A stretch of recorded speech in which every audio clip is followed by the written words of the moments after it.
On the heels of the first tropical storm of what's predicted to be an overactive hurricane season, alarm bells are ringing over the status of FEMA's disaster relief funding. Lee Waldman explains some are worried the money could run dry as storms continue rolling in.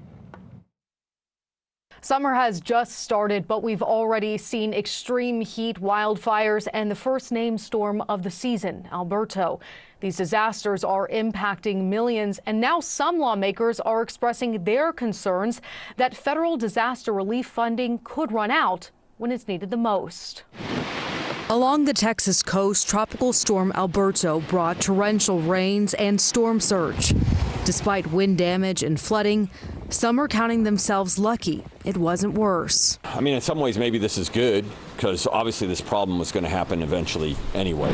Just last month, NOAA released its predictions for what they're calling an above normal and potentially historic 2024 Atlantic hurricane season. The forecast for named storms, hurricanes, and major hurricanes is the highest NOAA has ever issued for the May outlook.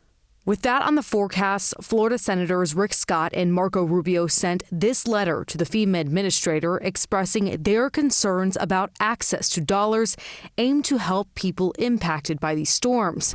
That money comes from the Disaster Relief Fund, which is used to help pay for things like debris removal, repair and restoration of damaged public infrastructure, and hazard mitigation. FEMA's latest monthly report from May 31st paints a grim picture.